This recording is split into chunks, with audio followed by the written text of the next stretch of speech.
Happy Give STL Day, everybody. For those of us in St. Louis, like Paul and I and Ben, it's a big day for nonprofits, and so I couldn't think of a better way today to kind of talk about that and nonprofits and how to help nonprofits more than having our guest today. It's my pleasure to say hello to my good longtime friend Ben Chambers, who is a marketing slash consultant or fundraising consultant for Team Cat and Mouse. And I'm sure you have a lot of other things that you do as well, Ben. But welcome, and we're excited to have you on. Thanks so much, Ken. I appreciate the warm introduction. And yeah, it's great to be here and talk about all this. Like you said, especially on a big day for the nonprofit community like today.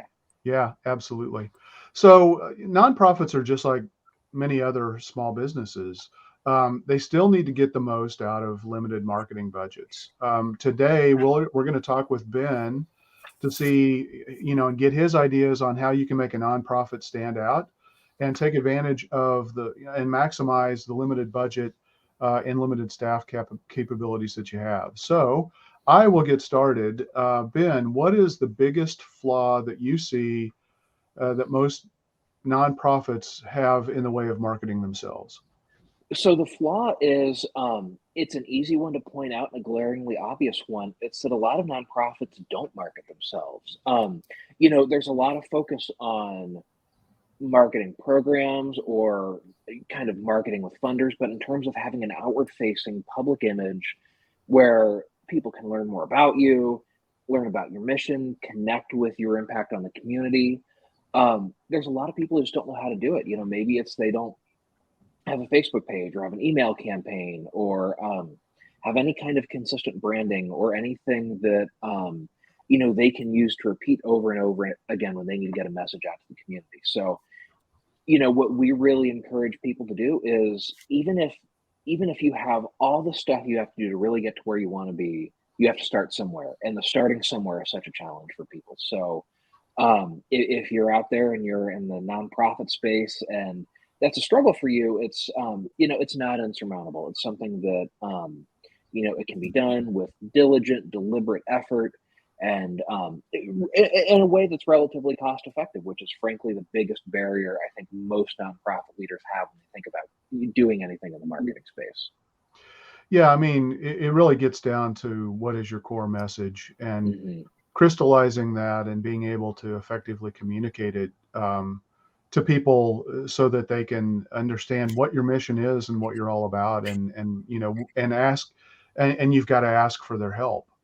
Right. Yeah, exactly. And I would add to that too, knowing today's mediums that you can use to share that, to have that core message, to have that thing that you want to put out there, but then to know how it's done. Because I've talked to people who, their idea of marketing is, going out, passing out leaflets or hanging up posters somewhere or things like that, which not to knock that as a marketing strategy, but when that's the only thing you're doing, it's 2022 and that's not how people are accustomed to finding things or learning more about things. So, even if the digital space is not something where you're as savvy as you are with others, you've just got to be willing to get in there to do those things you talked about, Ken.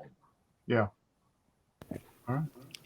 So, Ben, for the nonprofits that do market themselves, aside from money, what are some of the biggest challenges they face? So, staff time is the biggest challenge. So, anyone who's ever worked in a nonprofit or been on a board or been heavily involved in a nonprofit knows that the sector is chronically understaffed. Where you go into most, especially development offices, which is where marketing tends to fall, you have people who are responsible for um, raising money, managing volunteers, setting up events, also doing marketing. Like it sort of becomes a catch-all space in the sector. So having someone that you can go to who dependably is responsible for putting out your message is a real hurdle people find. And what ends up happening is when they do market themselves, messages are inconsistent, channels are utilized or not utilized in a way that's not super consistent.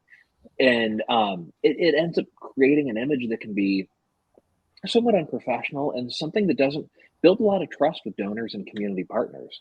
And it gets to the root of a lot of systemic challenges we try to work with nonprofits to address. But that staffing piece, it's the two things it takes to really market effectively is time and money. We know money's tight in nonprofits, but time is also tight. So finding a way to get that piece in place can be a real trick. Yeah, I'll just add to that too.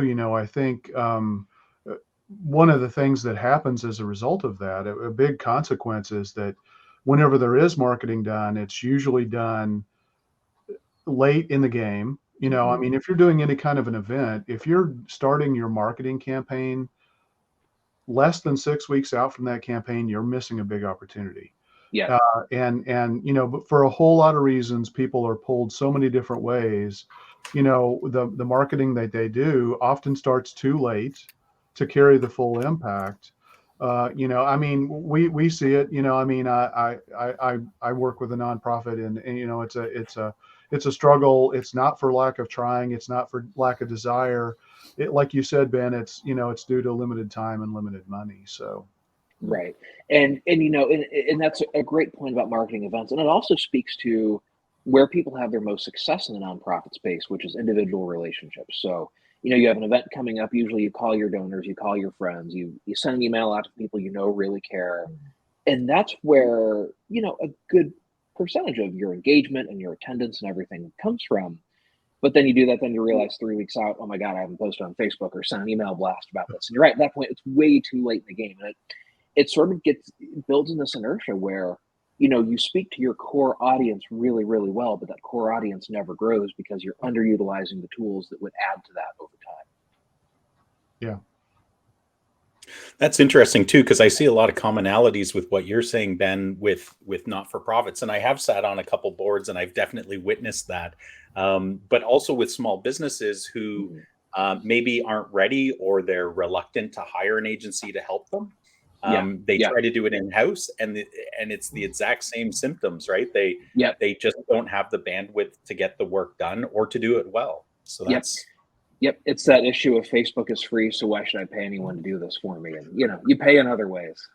Right. Yeah. Absolutely. And of course, one of the big questions we want to ask you is what should a nonprofit focus on when setting marketing goals for themselves? So that's a great question. So a place where a lot of nonprofits get really frustrated is they go out and they try to implement this marketing strategy and it doesn't raise any money, because that's where a lot of, especially when I talk about, it ends up being the development office that's responsible for marketing a lot of times. The biggest goal is, how are we going to increase revenue and funnel more resources into our mission? So, but the trick is there's a fundamental mismatch between how fundraising is done and how marketing is done, because fundraising is so deeply relationship driven. It's so hard to get someone to give to a cause just because they see a great post on social media. So marketing is sort of a first step, though, where you can kind of see that universe of people who are interested in your cause, and then over time start moving them up what we call the donor pyramid, where you start, the base is the universe of people who are interested, and further up are people who give more and get more involved and all that. So marketing is your tool to find that base of the pyramid. So when you're thinking about being effective and having a good strategy, it really is about how are you reaching a critical mass of people who have an interest in your mission, who would want to engage with you, not necessarily writing a check with a couple of commas in it, but signing up for a newsletter, coming to an event, sharing a post, wanting to learn more. Because if you're then executing a good cultivation strategy, which every fundraiser should be doing over time, and it's going to take time, that's going to come in as revenue, but it just to not focus on that end goal that's pretty far down the road, but to think in the here and now in terms of what are the benefits of an expanded audience and how many more people can we bring into the fold that over time will fuel organizational growth. Well, with that, Ben, what channels should nonprofits be using to market themselves? And I know that's kind of, it really does depend. So if you want to, pick a couple of different sectors and sort of walk through that would be great. Yeah, absolutely. So it really, I encourage people to think first and foremost, like, who are your people? Where are they? And what platform do they tend to use? for most nonprofits, it's going to be Facebook. Like that's going to be where things really begin because, just being where it skews in terms of who gives and the age group on Facebook, you're more likely to connect with people who are going to be advocates, evangelists for your cause. That's where you're likely to find them. Instagram is also really good, especially if you have a mission that's very just visually compelling, for lack of a better term. I have to shout out Madco, where Ken is board president. The dance that they do is just visually stunning, and their photography is incredible. And that you can like get lost on their Instagram page. It's just so great. And that's not a tool where a new person finds their way to Instagram and says, "Oh, I've got to give them money."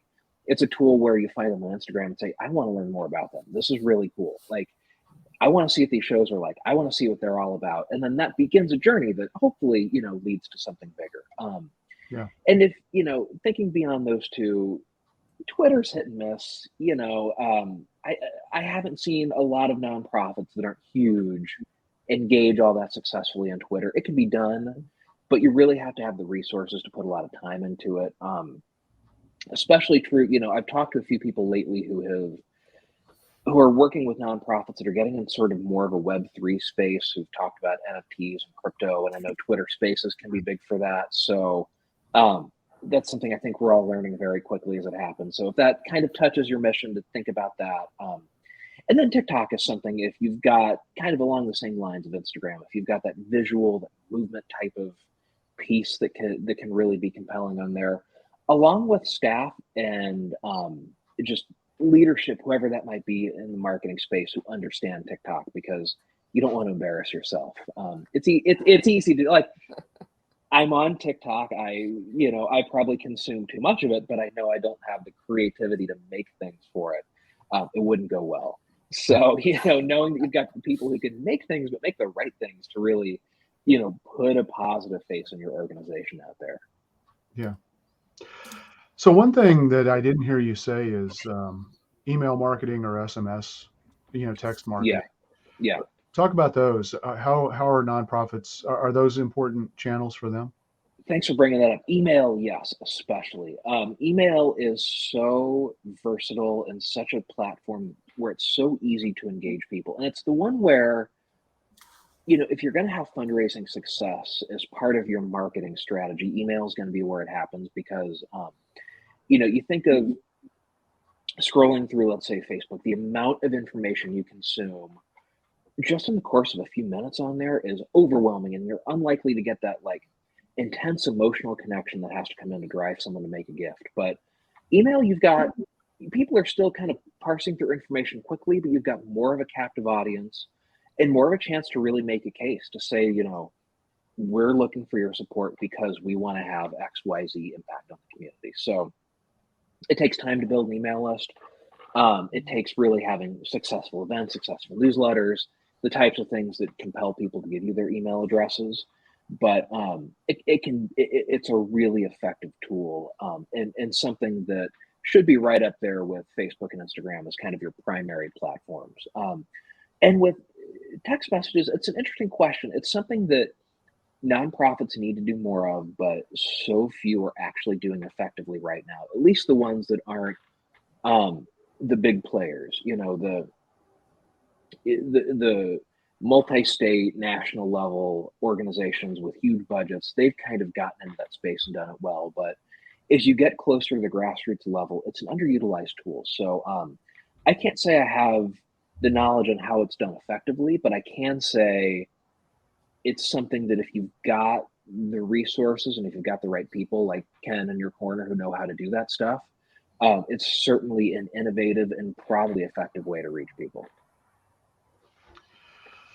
So I remember back in the early days of Twitter, where it was a game changer for nonprofits. As a matter of fact, I used to be a chapter leader for a local chapter of this organization called Room to Read, which is a fantastic organization. They're still around.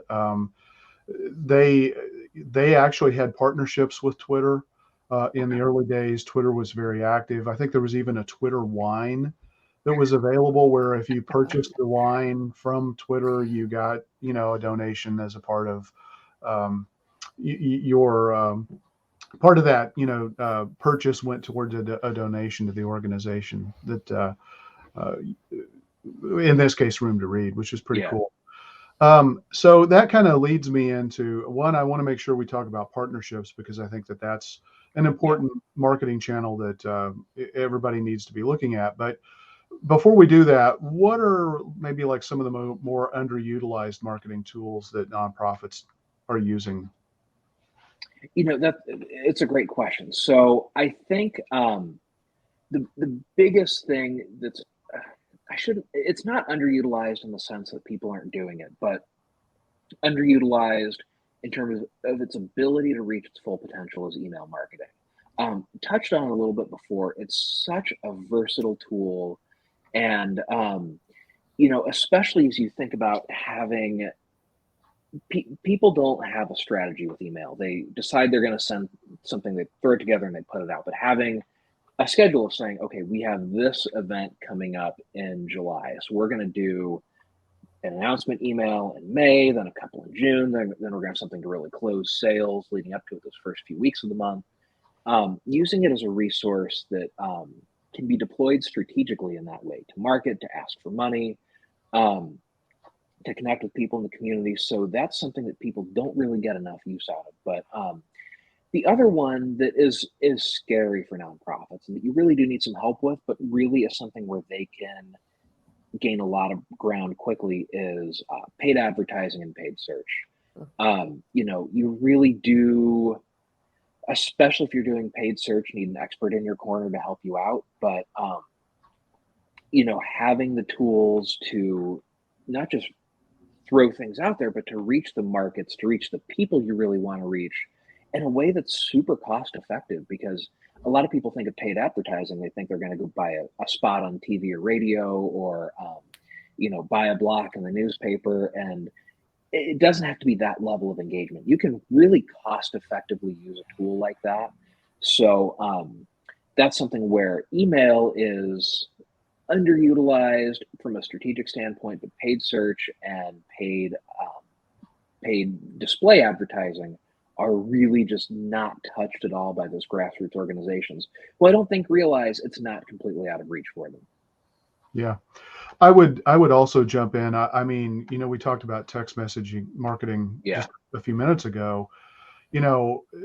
Email absolutely is the driver. I mean, when you look at the performance of the different channels, email marketing drives more sales typically for most businesses and probably nonprofits as well than Facebook or any other social media channels by a lot.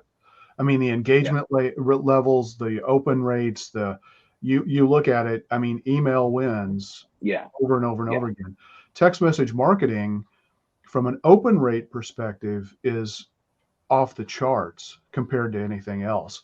So if a nonprofit can find meaningful ways to get people to want to opt into a text list to learn more, you obviously have to be very respectful and not abuse it. And it needs to be done in a legitimate business texting system where people can type in stop to opt out. But, your open rates, a text message is opened typically within the first 3 minutes from receipt. And, 45% of text messages that have links get those links clicked.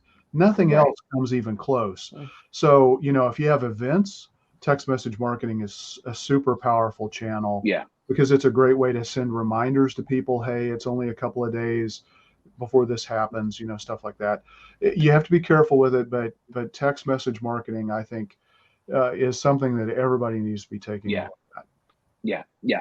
I think you're absolutely right. And I'm excited to see where this sector, there's a joke that nonprofits tend to not always be on the cutting edge of technology. And I think that's the case with text message marketing, but I think you're right. And I think it's something that we as a sector need to really take a hard look at, something that we, kind of add to our tool chest. Yeah.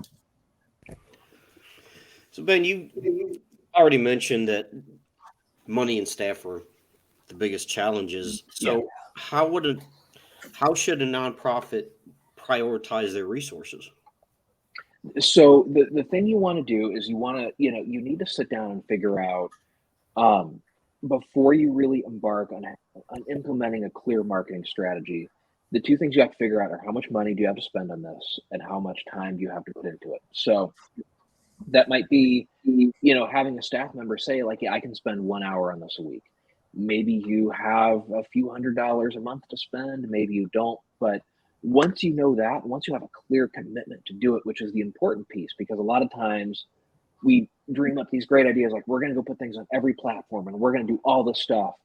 And then you realize, oh, other things are going to come up along the way. And then 3 months later, the project is dead and nothing's getting posted anymore. So having that robust commitment, but then developing something that can fit within those confines of, okay, we have 1 hour a week to put into this. We're gonna post on Facebook and Instagram, and we're gonna make sure we're responding to all of our comments and that we're replying to messages that come in. We're gonna do that effectively, and then maybe next fiscal year we'll think about whether we can hire some part-time help to expand this. Like, knowing what a sustainable starting point is a conversation that has to happen, and not pushing too far. And not that you don't want people to be ambitious, you don't want people to aim high, but knowing that there can be a downside to that, because just life in a nonprofit is chaotic and energetic, certainly, but you know things have to be sustainable, tasks have to be sustainable to survive within that ecosystem. So and then, but also along with that, once you know what you can do and what you can do dependably, then have those aspirations. And so once you're able to really effectively build your audience, build your engagement on one platform, then be able to say, like, okay, we can take this to another one. It's going to take some investment. It might take adding some staff help, but we can get there if we get the resources we need to push ourselves kind of across the finish line. So just being as strategic as you possibly can on that front. So, good intentions don't end up kind of, withering on the vine.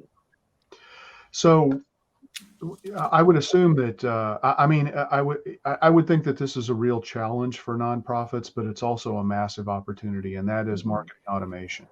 Yeah. Because if you used a social media scheduling tool, you can get in and get out. You could schedule out a week or 2 weeks worth of social media posts across multiple platforms in a matter of minutes using a social media Yeah. scheduling tool. Now, you always have to be sensitive to what's going on in the world, make sure that, I mean, if you're scheduling posts, you've got to kind of monitor what's happening just to make sure that you're not posting something that comes across as insensitive or Right. or whatnot. But I mean, marketing for email nurture series, for some text message marketing automations, all of those kinds of things, I think are, it's going to be hard for a nonprofit to probably bite the bullet, maybe make an investment in the right tool set to make this happen, and maybe even map it out initially and build those automations so it'll be a time saver down the road. But I think that that's another great opportunity. That's a great point. Yeah. And that's something that, I've seen nonprofits moving more and more into, is even just, simple scheduling tools that are free or very low cost. But you did hit on a really important point that is especially important in the nonprofit space, about keeping an eye on the news cycle and what's going on. I worked for a nonprofit where we did take advantage of scheduling tools, and it was important that we have an eye on those things. But we worked in the mental health space and had to be really, really watchful of news around mental health, especially sometimes people lost their lives to mental health struggles, and it was in the news. And if we had a post that was a little more upbeat, we hope to see you at trivia night next week, we really had to be hyper aware of, okay, somebody get in there and delete all those posts and let's shift gears quickly. And not every nonprofit carries a mission that's that heavy, but to make sure that that's something you're aware of, but something that also somebody owns, that you have a person in the organization that, their job is to be that quick response. Because it's easy to, something gets pushed out at a time that's inappropriate, and then you have 4 people sitting around thinking somebody else at the table was going to be the one who did it, and then nobody did it, and everybody's upset with everybody, and it doesn't go anywhere positive. So Yeah. to make sure you have clear lines of authority and people who know that like this is very clearly their job to manage that when it comes up. Yeah, and I think what you were just talking about, Ben, leads into very nicely actually this next question, which is, can you depend on a volunteer to manage your social media? And I would even suggest this is a broader question about marketing: is can you leverage the volunteers within your organization to get your marketing done, or is that realistic, or is it not realistic? Maybe speak from your experience. I always discourage people to do that. It's a real temptation. Like we talked about, budgets are tight in the nonprofit world. You want to do as much as you can with as little as possible. And most organizations have that super volunteer or board member or whoever that has a knack for these things. And that could be great. But the 2 issues you run into are, first of all, nobody's been as trained as thoroughly and as deeply and as invested in the success of the mission as staff. They live the work. Even your most committed volunteer isn't working on it 9 to 5 and just living that mission. So which is to say that for all their good intentions, volunteers can go rogue sometimes. I've seen it happen where you have someone who isn't on the payroll put something on social media, and then everybody kind of is in a panic, and then you don't really know how to rein it in, and it can kind of create a messy situation. But the other piece of it too is that volunteers come and go, and you really want to have a consistent voice. I was really involved with an organization that we had an intern do the social media who did a phenomenal job. But it was an intern who was there for a semester, and then they left, and then you can see, and if you go back through the timeline, this point where things were beautiful and engaging and wonderful, and then nothing happened for a while. And there's an element of consistency you don't have when it's a volunteer or an unpaid intern doing those things. So as much as you can keep it in-house with people on the payroll, the more likely you are to see consistent, successful, on-message content getting posted out there. And the same is true for email. It's especially true for email, because that's where you're not just sharing little bits of information, but you really have a canvas to make your case to people, to tell stories, to move them emotionally in a way that is maybe a few paragraphs instead of a few sentences. And like you talked about, Ken, we're going to have the highest open rates. You're going to have the best chance among all those platforms of really capturing people's attention and moving them at some level. So that's going to be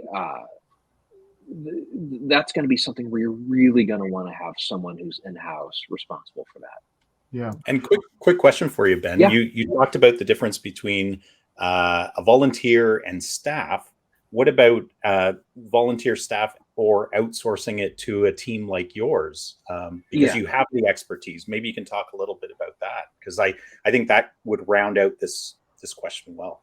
Absolutely. So that's an option that definitely is preferable to having a volunteer do it, because if you're contracting outside help, you're getting people trained in your mission, you're getting people who are experts in the process, and you're also adding that layer of accountability, because when someone is contracted to do this and something goes wrong, you don't introduce that ambiguity of it's, your biggest champion in the community managing your Facebook page. It's someone that in a certain sense functions like an employee, because they are, there is that dynamic between you and whoever you've outsourced to. So that's definitely a good option.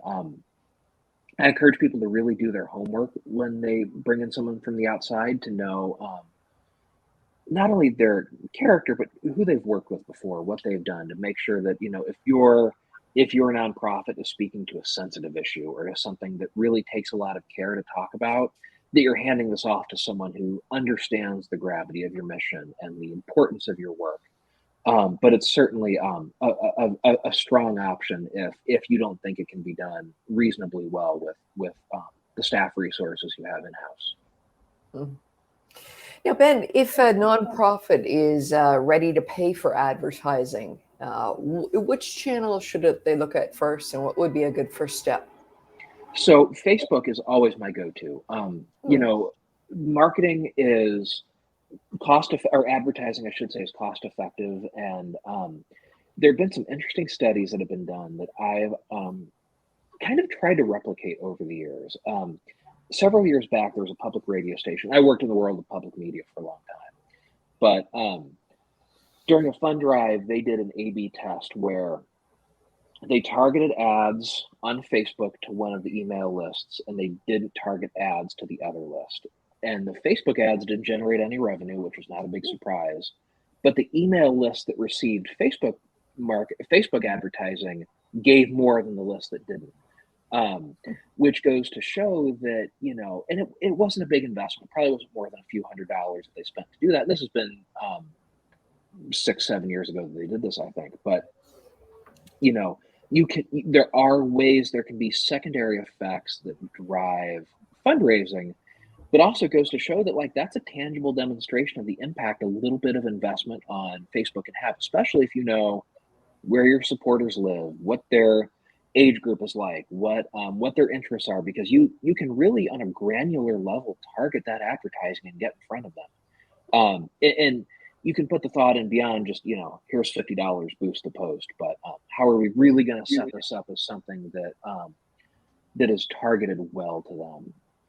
The other thing too, from a paid standpoint, is paid search, which is a lot more complicated to get into than Facebook advertising. You can teach yourself how to do Facebook advertising, at least some of the basics, but you really need an expert to help you with paid search. But that's something where if you're willing to make the consistent investment, you can really move the needle and bring a lot of people in to see your work, see your organization, and connect with you who wouldn't have otherwise. So there are other tools, but those are the two where most nonprofits are going to want to really dive in and start the conversation.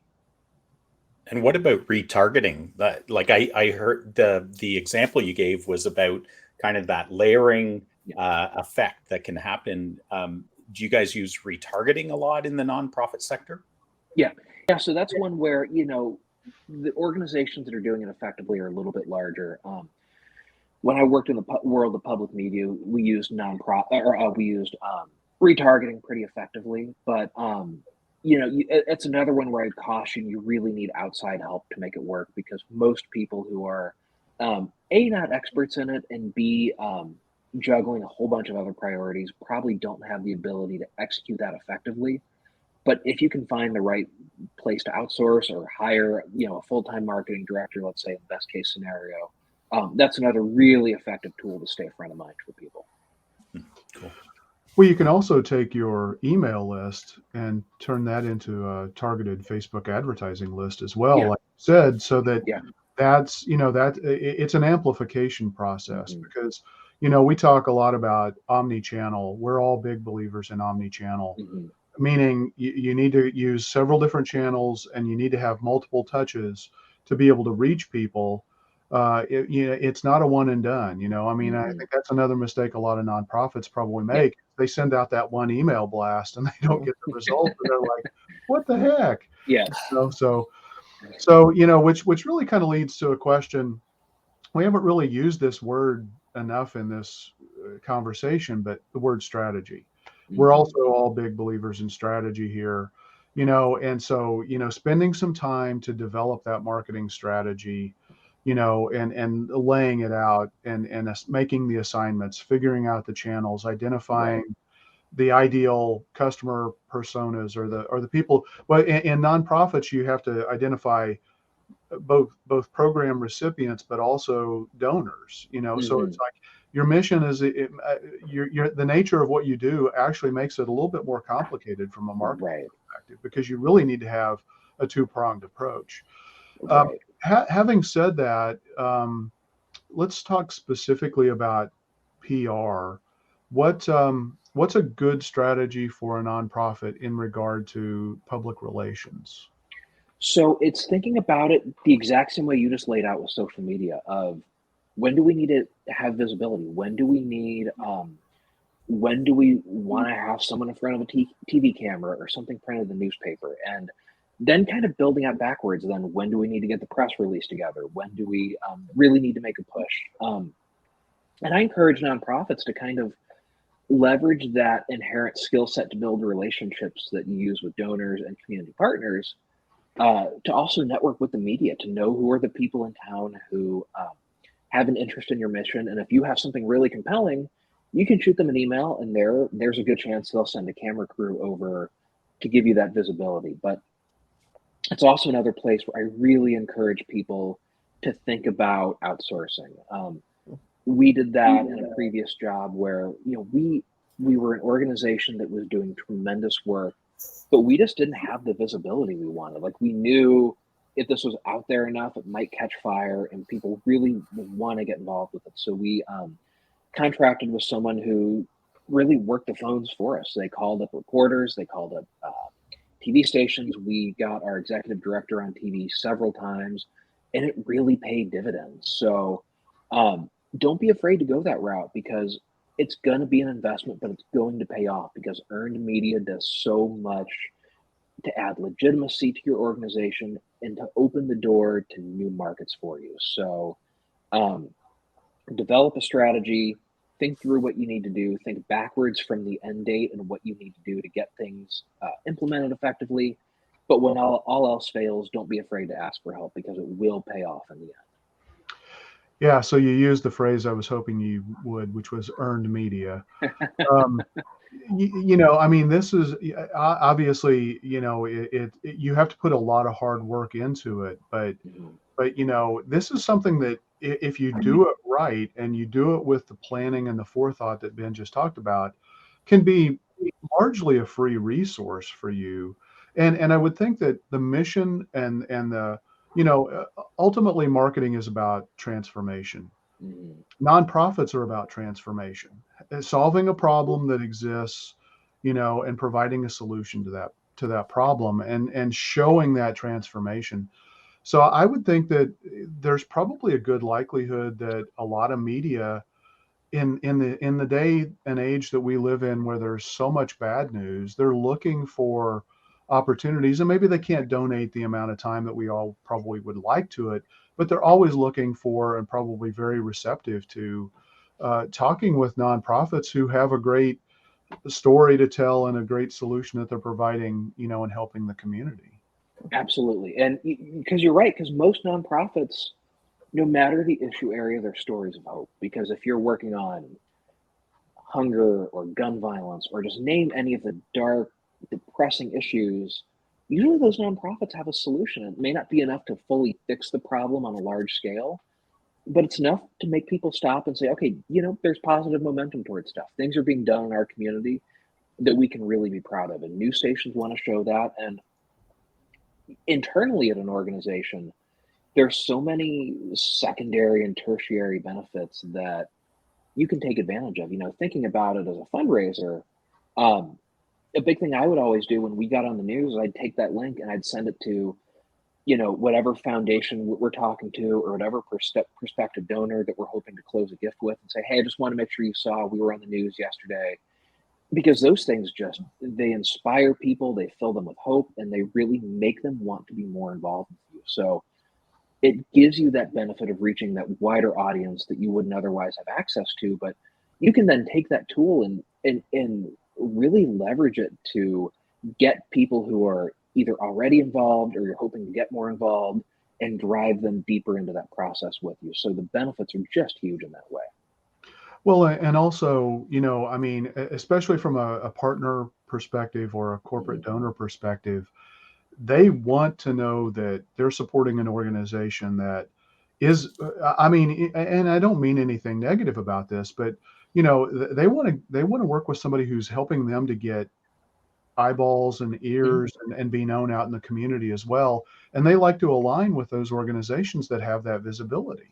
Absolutely. And there's nothing wrong with that. I mean, there is a level of interest in having coverage that is, compelling, and, places them in the community in a place they want to be. And nonprofits can absolutely help with that. Yeah.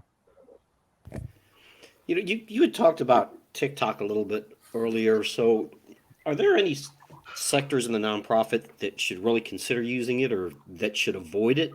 And along with that, any thoughts on what they should absolutely not do to avoid embarrassing themselves? Yeah. So I think like I talked about earlier, I think of the nonprofits like Madco where Ken is involved, where if you have something that is where there's movement and visuals and things that you can present in a medium that's defined by quick consumption of high energy visually and visually compelling and compelling from an audio standpoint, um, TikTok can work for you. But to your point about not embarrassing yourself, you have to have the right mission. Um, some missions just aren't a fit for it, especially, I always like to think about it's always a challenge if you're working with a nonprofit that works primarily with kids because you have to get releases. There's so much legal stuff that goes into putting anything on social media. And it just doesn't, every medium has an extra challenge because of that, but TikTok especially, it can be really tricky to have the right things go on there. But also making sure you have the right person with the right resources and the right amount of time to dedicate to it because like I said, if someone told me to go make TikToks, I would do it, but it wouldn't go over well. It wouldn't put a positive face on anything. So you have to know because there's a certain type of savvy and expertise that goes into that because it's such a departure from how other platforms work. Very little is written. Everything is performance in some sense. So you almost have to think about the people who are producing them being performers, or at least having that kind of talent for performance to really do it effectively. So it's a tool that isn't utilized much yet. I think it will be, but I would also tell people just to proceed with caution. Yeah, it's funny when Paul asked that question, everybody smiled, and I think it's because in the industry, we're predisposed. Anybody who's been in the industry long enough is predisposed to see so many flash in the pans, right? Yes, yes. But TikTok is a legitimate platform now, and it is a legitimate ad platform. Like I've been looking at the stats recently, and some of them are really, really strong, especially with the younger generations, of course. Yeah. Well, I laugh because I'll scroll through TikTok and sometimes I don't notice something's an ad. So that goes to show just the effectiveness of ads on there. Because when you're doing it right, it just kind of integrates. But to the point with fads, that's really important because the thing that was really big that I heard all the time in the nonprofit space is what's our ice bucket challenge? Like, how can we do that? And, if you're trying to create the ice bucket challenge, you've already lost. It's, that was something that was done so effectively and raised so much money, but it was so organic and there was so much, you never want to call it luck because there was strategy behind it, but there was so much good fortune that went into that being what it was. In trying to recreate that, you're kind of, it's like putting your life savings in the lottery. There's someone out there who's going to hit it big and they're going to make a lot of money, but all the rest of us are going to be broke. It's finding the things where I don't want to say boring, but it's a little more just deliberate, scalable, consistent growth with consistent new audiences, with consistent messages that's going to lead to the most dependable success over a longer period of time. So trying to really parse out like what's the fad, and TikTok isn't. TikTok is here to stay, but also what's durable and what's most likely to lead you to a place that's gonna do your organization a lot of good. Yeah. Grants are often a big part of what of fundraising for nonprofits. But it really depends on the marketing, it seems. What advice do you have for nonprofits to get grants and to go through that process well?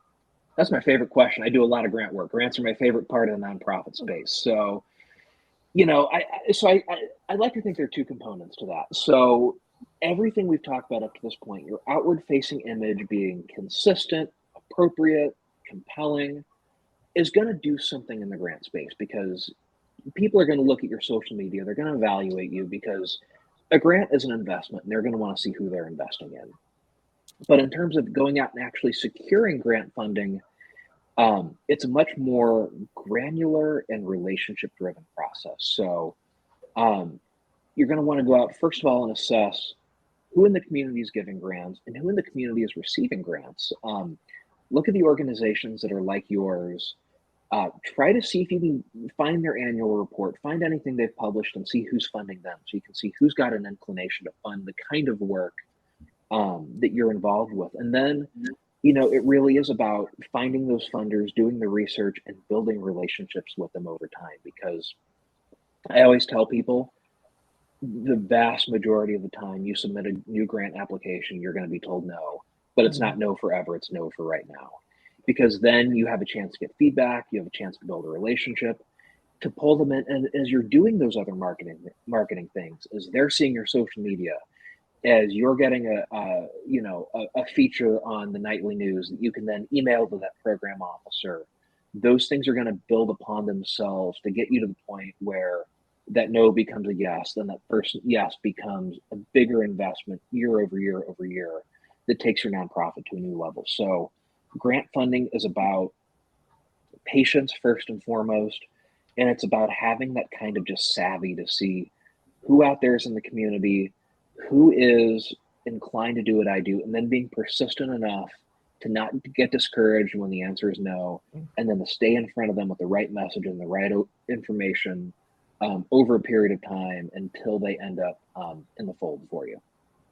You're really talking about a strategic marketing plan focused on a different audience, right? Yep. This is you're exactly cool. Right. Yeah. I mean, when you were talking, it reminds me of the days when I used to manage government business for a company that I work for, and it was all proposal driven. We were trying to get IT contracts with state and federal and local governments. And what we found, and we actually, this is how I got into marketing. I actually created a marketing department that did nothing but build reusable assets that we found we needed all over and over and over again every time we submitted a proposal to the government. And that's really what you're doing with grants. You've got to have stories of transformation. You've got to have testimonials. You've got to have impact statements, mission statements, all of these things. And instead of reinventing the wheel, which no nonprofit has the time and energy to do, build these assets so that you can reuse them over and over and over again. And maybe you have to modify them, but if you're only modifying 20% instead of 100%, it's such a time saver, and it's going to improve your ability to respond, and also your close rate. Now, that doesn't have anything to do with the relationship building like Ben talked about, but one of the things that I also learned doing a lot of bidding on government contracts, you don't win most of what you submit bids for. Where you earn that trust and you improve your opportunity, if they give you an opportunity for a debrief, ask them, talk to them, learn why was your proposal deficient, so that you can address that and incorporate that and respond. And you know what? When they see that you care enough to do that, they're going to give you a better opportunity for consideration the next time. So the challenge is, can you survive until that next time, right? But it's an important part of the game that I think everybody needs to understand, and it is ultimately all about relationships. Ken, you just hit on some of the most important principles in grant funding, and I would even go so far as to say if they, to ask for the opportunity for a debrief, because most of the time you just get the form letter of thank you so much for your application. Unfortunately, we didn't fund you, all that stuff. To reach out and say, could we set aside even 15 minutes just to get some feedback on what we said, to thank them for reading your application, to say we just the chance to submit this was something that was meaningful to us, and to start that off. And to your point of having assets that can be reused, I always tell people that, when I work with someone to set up and to really sustain a grant program for them, that's not a short-term engagement. Like, that needs to be a long-term thing, because as you submit grants, as you do new things, you build such a repository of information, it becomes easy to scale up, because you're right, like, everything has to be customized at some level, but there's an amount of boilerplate where, I think of the clients I've worked with for a year or so, most questions like, oh yeah, I answered this a few grants ago, and I go back and I pull what I had, and I adjusted a little bit, maybe to fit within character counts or to update some information, but it cuts so much work out, which means you can do more, you can apply more. and you can kind of get that momentum over time. So those are very, very valuable pieces of advice you just shared. I have a question for you, Ben, here. Well, a two-part question, really. Yeah. So the first one is, how important is it for nonprofits to create a strategy? And I think Ian alluded to that. It's super important. But what, in your opinion, is the percentage of nonprofits that actually have a defined marketing strategy, as in like written down that they follow?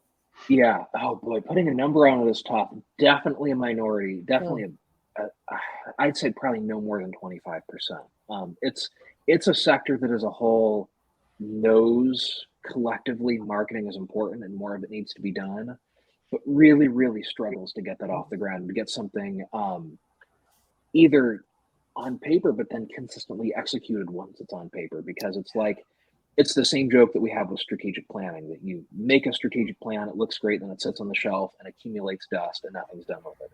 The same thing happens with the marketing plan a lot of times. So it's definitely a shockingly small percentage of nonprofits that I'd say have that written down and well executed. Yep. That sounds like the for-profit world. We're not so different after all. I think almost everything we've talked about today is, really consistent between nonprofit or profit. It's just, one of the things that the nonprofits have to be really sensitive about is the majority of the monies that they bring in really need to try to go to the mission. And so staff sizes are obviously always going to be scrutinized. The amount of money that you're spending on advertising is going to be scrutinized, because you're going to have to be able to justify that you're bringing in money for that money that you're putting out, for sure. Right. Then there's a couple things too that popped up, so I got to give a shout out to the Modern American Dance Company. I love those guys. It's so fun to work with them. And Ben, you've been such a big help for us. Right now, they're actually doing a Facebook Live, where because it is Give STL Day. So Facebook Live is, I think, really a channel that I think certain businesses or certain nonprofits should consider taking a look at. The ability to go live, it gets favorable reach on both Facebook and YouTube while you're doing the live. So it's an important channel from that perspective. So I wanted you to kind of talk about that, but I also wanted you to maybe talk about the importance of user-generated content for nonprofits as well. Those are two things that just kind of popped into my mind as we were having this great conversation. Yeah, Facebook Live is what you talked about with the Modern American Dance Company is so well done, and that you can use a platform like that to show off something visual in a way that's in real time. And a lot of nonprofits, during the pandemic, really transitioned well into that space. I've been involved with and seen a lot of peer-to-peer campaigns that leverage Facebook Live, where you say, we need to raise this amount of money in 24 hours. And then you have tools where, groups are live over the course of the day, where you can see this interactive component where you're thanking donors as they come in. There's a lot of ways from a marketing, but also a fundraising standpoint that can be leveraged to bring those things to life and make them fun. In terms of user-generated content, that's something I don't have a lot of experience in, just in terms of seeing nonprofits do it.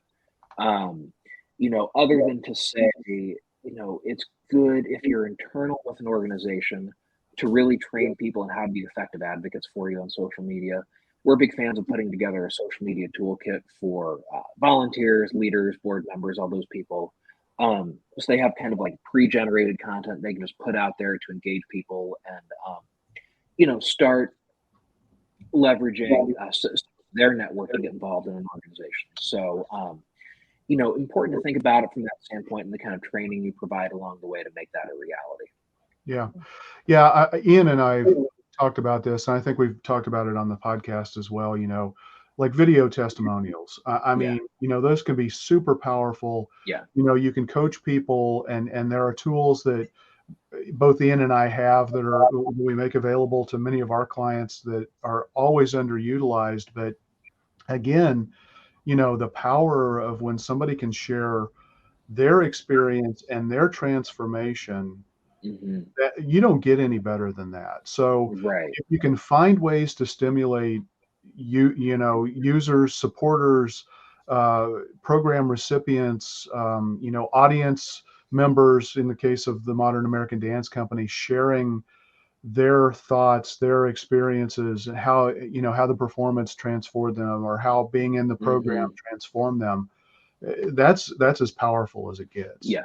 Yeah, absolutely. It puts a face on the mission. And I always go back to the world of public media, where if you ever listen to the pledge drives, first of all, I'm sorry, but but second of all, like, you'll notice it's a tool that's really effectively used, as they always play clips of people talking about times that a story moved them, or a way something impacted them, and it's a really tried and true tool. And you're right, in that way, these newer technologies open the door to a lot of that stuff, and for every nonprofit to take advantage of it in some way. Yeah, awesome. Well, we're coming up on our hour, so Ben, thanks so much. I mean, it's always great to talk with you. We've had Likewise. the opportunity to talk for hours and hours and hours about a variety of things, but Always fun. yeah, this is exciting. So tell us, how can people find out more about Team Cat and Mouse? I've got your website on the screen right now, but and just talk a little bit more about what you guys can do for nonprofits. Yeah, absolutely. The website is teamcatandmouse.com. It's cat with a K. You can also find us on Facebook or LinkedIn, or just look me up, Ben Chambers, on LinkedIn. And we'd love to hear from anyone in the nonprofit space who needs help. We like to say we focus on, we have three T's: training, tactics, and tools. We are we're not focused on high level things like mission statements, vision statements. We really like to get in and give people the things they need to do to turn their strategic goals into a reality. So whether that could be anything from building an effective grant program, which is something where I really specialize, to getting some marketing materials together, to conducting a major giving campaign, any kind of individual or corporate giving campaign, just anything that falls within that fundraising space of, we don't want to come in with the big ideas that aren't actionable. We want to come in with the effective ideas that will get you where you want to go in the time frame you need to get there. So we work with people across the country. We'd love to talk to anyone who is interested in learning more about us. Okay, awesome. Well, thanks so much, everybody. It was great as always. If you like this podcast, please subscribe on your favorite podcast platform. And if you're on social media, feel free to share these recorded videos on Facebook. They're all also available on YouTube as well. So thanks, everybody. Have a great week. Thank you.